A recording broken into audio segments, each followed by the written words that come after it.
Hi dears, welcome back. അപ്പോൾ ഇന്ന് ഞാൻ വന്നിരിക്കുന്നത് ഏത്തപ്പഴം വെച്ചിട്ട് ആവിയിൽ തയ്യാറാക്കുന്ന വളരെ ഹെൽത്തി ആയിട്ടുള്ള ഒരു 4 മണി പലഹാരത്തിൻ്റെ റെസിപ്പി ആയിട്ടാണ്. വളരെ കുറഞ്ഞ ചേരുവകൾ കൊണ്ട് തന്നെ നമുക്ക് വളരെ ഈസി ആയിട്ട് ഇത് തയ്യാറാക്കിയിട്ടെടുക്കാം. അപ്പോൾ ഈ വളരെ ടേസ്റ്റി ആയിട്ടുള്ള ഹെൽത്തി ആയിട്ടുള്ള സ്നാക്ക് എങ്ങനെയാണ് തയ്യാറാക്കുന്നതെന്ന് നോക്കാം. ഇതിന് എന്തെല്ലാം ഇൻഗ്രീഡിയൻസ് ആണ് വേണ്ടതെന്നുകൂടി നോക്കാം. അപ്പോൾ അതിനായിട്ട് ഞാനിവിടെ 3 ഏത്തപ്പഴമാണ് എടുത്തിരിക്കുന്നത്. അത് നന്നായിട്ട് പുഴുങ്ങിയിട്ട് എടുത്തിട്ടുണ്ട്. ഇനി ഇതിൻ്റെ തൊലിയെല്ലാം കളഞ്ഞ് നമുക്ക് നന്നായിട്ടൊന്ന് ഉടച്ചെടുക്കണം. അപ്പോൾ ചെറിയ ചൂടോട് കൂടി തന്നെ ഉടച്ചെടുക്കുകയാണെങ്കിൽ നമുക്ക് വളരെ പെട്ടെന്ന് തന്നെ ഇത് ഉടച്ചെടുക്കാൻ പറ്റും. അപ്പോൾ നന്നായിട്ട് പഴുത്ത പഴം വേണം നമ്മൾ ഈ സ്നാക്ക് തയ്യാറാക്കാനായിട്ട് എടുക്കാനായിട്ട്. അപ്പോൾ ഇതുപോലെ ഞാൻ നന്നായിട്ടൊന്ന് ഉടച്ചെടുക്കുന്നുണ്ട്. നിങ്ങൾക്ക് ഇങ്ങനെ ഉടച്ചെടുക്കാൻ പ്രയാസമാണെങ്കിൽ മിക്സിയുടെ ജാറിലിട്ട് ഒന്നടിച്ചെടുത്താലും മതി. ഇനി ഞാൻ ഇതിലേക്ക് ചേർത്ത് കൊടുക്കുന്നത് 1/2 കപ്പ് വറുത്ത അരിപ്പൊടിയാണ്. അതിൻ്റെ കൂടെ തന്നെ 1 ടീസ്പൂൺ ഏലക്ക പൊടിച്ചത് ചേർക്കുന്നുണ്ട്. പിന്നെ ഒരു നുള്ളു ഉപ്പ് കൂടി ചേർത്തിട്ട് നമുക്കിത് നന്നായിട്ടൊന്ന് കുഴച്ചെടുക്കണം. അപ്പോൾ നമ്മൾ ഈ പഴം അടിച്ചെടുക്കുന്ന സമയത്ത് ഇതിലൊട്ടും വെള്ളമൊന്നും ചേർക്കരുത് കേട്ടോ. പിന്നെ ഞാനിതിൽ 1 ടീസ്പൂൺ നെയ്യ് കൂടി ചേർത്തിട്ടുണ്ട്. അപ്പോൾ നെയ്യ് ചേർക്കാൻ നിങ്ങൾക്ക് താല്പര്യമില്ല എന്നുണ്ടെങ്കിൽ 1 ടീസ്പൂൺ ഓയിൽ ഉണ്ടല്ലോ, സൺഫ്ലവർ ഓയിൽ ചേർത്ത് കൊടുത്താലും മതി. ഇനി നമുക്കിത് നന്നായിട്ടൊന്ന് കുഴച്ചെടുക്കാം. നല്ല ഒരു ചപ്പാത്തിയുടെ മാവിൻ്റെയൊക്കെ പരുവത്തിന് ഇത് നന്നായിട്ടൊന്ന് കുഴച്ചെടുക്കണം. ഇനി നമുക്ക് ഇതിലേക്കുള്ള ഫില്ലിങ് തയ്യാറാക്കാം. അതിനായിട്ട് ഞാൻ പാന് ചൂടായി വന്നപ്പോൾ അതിലേക്ക് 1 ടേബിൾ സ്പൂൺ നെയ്യ് ഒഴിച്ചു കൊടുത്തിട്ടുണ്ട്. ഇനി ഞാൻ 1 കപ്പ് ചെറിയ തേങ്ങ ചേർത്ത് കൊടുക്കുന്നുണ്ട്. എന്നിട്ട് ആ നെയ്യിൽ ആ തേങ്ങ ഒന്ന് വാട്ടിയിട്ടെടുക്കുക. ഒരുപാടങ്ങ് മുരിഞ്ഞു വരേണ്ട ആവശ്യമൊന്നുമില്ല. ജസ്റ്റ് ഒന്ന് നന്നായിട്ട് ചൂടായി വരുമ്പോൾ ഞാൻ ഇതിലേക്ക് 3 ടേബിൾ സ്പൂൺ ശർക്കരയാണ് ചേർത്ത് കൊടുക്കുന്നത്. നിങ്ങൾക്ക് ശർക്കരയ്ക്ക് പകരം പഞ്ചസാര വേണമെങ്കിലും ചേർത്ത് കൊടുക്കാം. അപ്പോൾ ഞാനിവിടെ ശർക്കരയുടെ പൊടിയാണ് ചേർത്ത് കൊടുക്കുന്നത്. അതുകൊണ്ട് തന്നെ ഇത് ഉരുക്കി അരിച്ചെടുത്തിട്ടൊന്നുമില്ല. അപ്പോൾ നിങ്ങൾ ചേർക്കുന്ന ശർക്കരയിൽ മണ്ണൊക്കെ ഉണ്ടെന്നുണ്ടെങ്കിൽ അതൊന്ന് ഉരുക്കിയിട്ട് അരിച്ചിട്ട് വേണം ചേർത്ത് കൊടുക്കാനായിട്ട്. ഇനി നമുക്ക് ശർക്കരയും തേങ്ങയും കൂടി നന്നായിട്ടൊന്ന് മിക്സ് ചെയ്തിട്ടെടുക്കാം. ഇപ്പോൾ ശർക്കരയും തേങ്ങയൊക്കെ നന്നായിട്ട് മിക്സായി വന്നിട്ടുണ്ട്. ഇനി ഇതിലേക്ക് ഞാൻ 1 ടീസ്പൂൺ ഏലക്ക പൊടിച്ചത് ചേർത്ത് കൊടുക്കുന്നുണ്ട്. എന്നിട്ട് നന്നായിട്ടൊന്ന് മിക്സ് ചെയ്തിട്ട് നമുക്ക് ഫ്ലെയിം ഓഫ് ചെയ്ത് ഇത് ചൂടാറാനായിട്ട് മാറ്റി വയ്ക്കാം. ഇപ്പോൾ നമ്മൾ നേരത്തെ തയ്യാറാക്കി കുഴച്ച് മാറ്റി വെച്ചിരിക്കുന്ന ഏത്തപ്പഴത്തിൻ്റെ മിക്സ് ഞാനിവിടെ 2 ബോൾസാക്കി എടുത്തിട്ടുണ്ട്.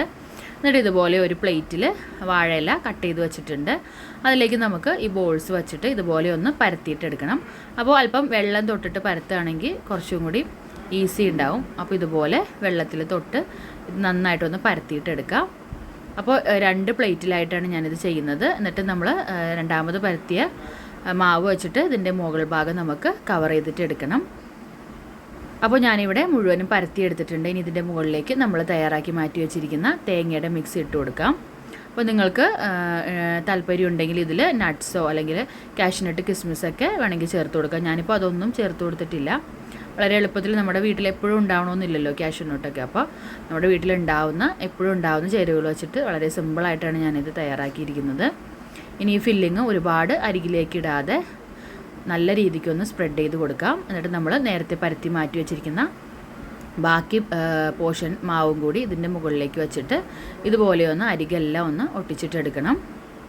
അപ്പോൾ നമുക്ക് പരത്തിയെടുക്കാനുള്ള എളുപ്പത്തിനാണ് നമ്മൾ വാഴയിൽ വെച്ചിട്ട് ഇത് പരത്തിയെടുക്കുന്നത്.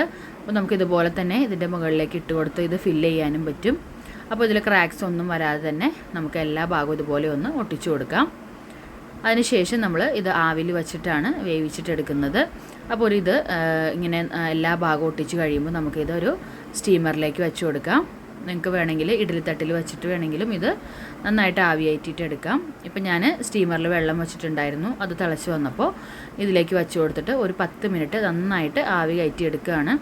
അപ്പോൾ ഇതിൻ്റെ മുകളിൽ നമ്മൾ നേരത്തെ മാറ്റി വെച്ചിരിക്കുന്ന വാഴയില കൂടി ഒന്ന് വെച്ച് കൊടുക്കാം. ഇതിൻ്റെ മുകളിലേക്ക് ആ നീരാവിയുടെ വെള്ളം വീഴാതിരിക്കാൻ വേണ്ടിയിട്ടാണ്. ഇനി നമുക്ക് മൂടി വെച്ചിട്ട് ഒരു 10 മിനിറ്റ് നന്നായിട്ട് ആവി കയറ്റിയിട്ടെടുക്കാം.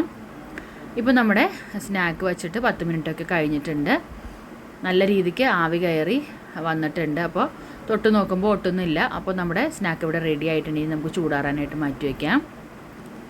ഇപ്പോൾ നമ്മുടെ ഏത്തപ്പഴം കൊണ്ടിട്ടുള്ള സ്നാക്ക് ഇവിടെ നന്നായിട്ട് ചൂടാറി വന്നിട്ടുണ്ട്. ഞാനതൊരു പ്ലേറ്റിലേക്ക് മാറ്റിയിട്ടുണ്ട്.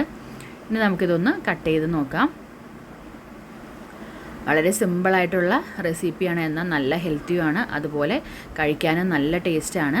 അപ്പോൾ കുട്ടികളൊക്കെ സ്കൂളിലോട്ട് വരുമ്പോൾ നമ്മൾ ഇതുപോലെ തയ്യാറാക്കി കൊടുക്കുകയാണെങ്കിൽ അവർക്ക് ഉറപ്പായിട്ടും ഇഷ്ടപ്പെടും. അപ്പോൾ നിങ്ങൾക്ക് ഈ ടേസ്റ്റി സ്നാക്കിൻ്റെ റെസിപ്പി ഇഷ്ടമായെങ്കിൽ ലൈക്ക് ചെയ്യാൻ മറക്കല്ലേ. അതുപോലെ നിങ്ങളുടെ ഫ്രണ്ട്സിനും റിലേറ്റീവ്സിനും ഒക്കെ ഒന്ന് ഷെയർ ചെയ്ത് കൊടുത്തേക്കണേ. പിന്നെ എൻ്റെ ചാനൽ സബ്സ്ക്രൈബ് ചെയ്തിട്ടില്ലെങ്കിൽ ദയവായി ഒന്ന് സബ്സ്ക്രൈബ് ചെയ്ത് കൂടി സപ്പോർട്ട് ചെയ്യണേ. അപ്പോൾ നമുക്ക് അടുത്ത വീഡിയോയിലൂടെ കാണാം. Okay friends, take care, bye bye.